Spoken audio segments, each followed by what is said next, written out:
Okay, please bring in Ryan Leslie from Sportsnet Flames and RL. Before we get to the heavy stuff, we've been talking about sideline interviews and so forth, and some of the most memorable of all time, and our viewers have brought up Joe Namath, Richard Sherman, Bart Scott. You do that for a living.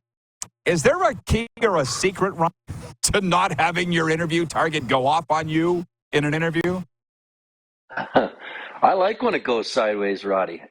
Pardon me. I love it. Like I've had guys like Biz Nasty and Mike Commodore, and I kind of hope for. I always hope for chaos. So give it to me. I love it. Okay, yeah, so you're inviting it. That doesn't surprise me in the slightest. Good. Ryan, it's been a very, very difficult week for the hockey community, specifically Flames people. This will never go away. This hole will never go away. Can you talk about it from your perspective, if you don't mind? Yeah, I think you're right. I don't know if this one will go away. I don't know if the pain that the outside feels, it may soften, but it certainly won't ever go away for the extended Gaudreau family. It just won't. They're in a really bad place right now, and as everybody starts to make arrangements for a funeral that involve two young men and a lot of close friends and family, children, parents. I just, there's so many layers to this, Rod. I don't even know how anybody wraps their head around any of it. It still just doesn't feel real.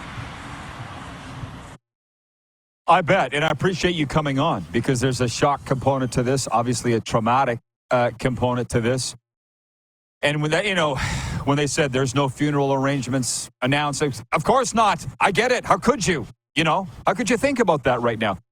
But what I want to ask you is, I did not know Johnny Hockey. You knew him well. Speaking of sideline interviews, you did a ton. Tell us about Johnny Hockey, please. What was he like?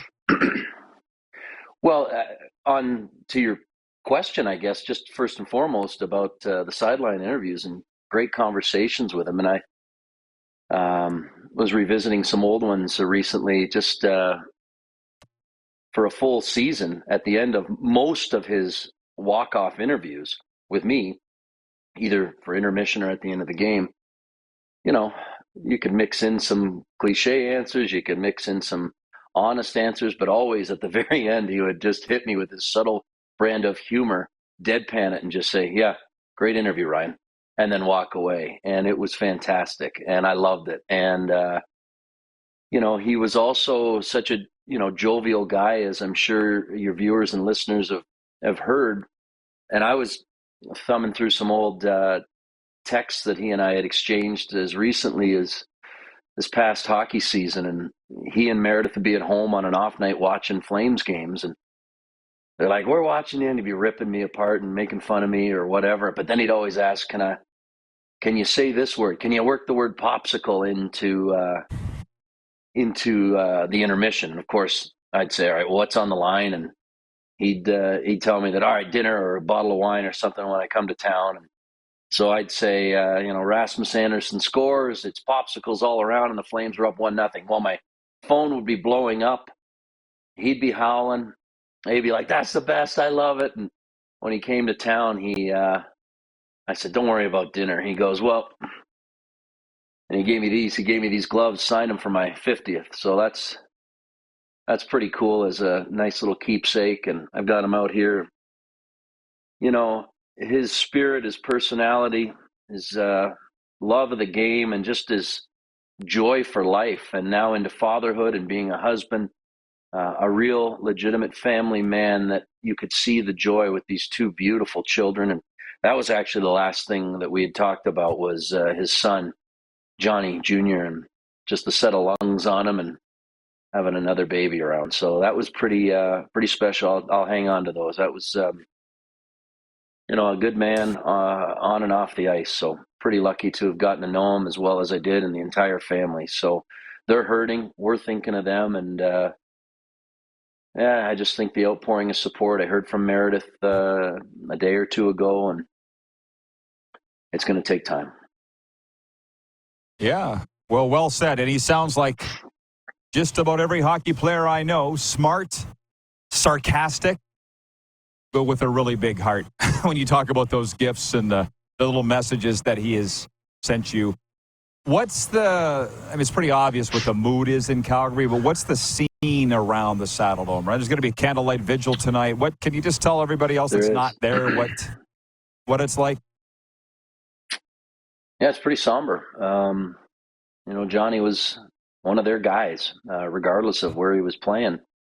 Johnny started here and flourished here and made deep-rooted connections here at the rink and in the community. And the scene is somber. The mood is somber. You go down to the Saddle Dome, it's somber outside. Yesterday I sat down with Craig Conroy, the Flames general manager, and had a conversation with him, and he's somber. The vigil will go tonight. I'll be there, which will be great. I'm going to try and bring my children. It'll be great to pay tribute to John, and so many people will be there. I think it's one where people, regardless of who they are or how well they knew him or whether or not they're a hockey fan, in this case, Roddy, it doesn't matter. Everybody, to a degree, felt the connection with John, and from children to senior citizens to hockey fans to men and women alike, there was a fondness for John that will remain. Well, it's funny because I spent 2 summers there in Calgary, as you know, and everybody had a Johnny hockey story. One of those summers is when he signed in Columbus, and there was the talk, of course, about booing him when he came back, and people are like, we can't do that. They love him too much, and that's very evident, right? Yeah, they love him. He's that guy, so I appreciate you coming on to talk about that, and I guess overall, how are you doing? Hasn't even been a week, man. Oh. Yeah, you're right. It's been a week that will not soon be forgotten. So there's a hockey season coming up. There's all sorts of training camps.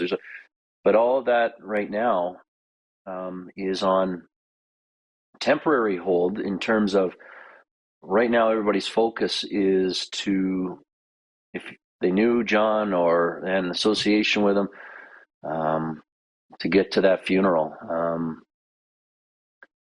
And then, various things are going to unfold after, but it sort of feels as though everybody is making their efforts to get where they need to be, pay their respects and their love and support to those families. And I can't imagine what this season will be like for individuals, for teams.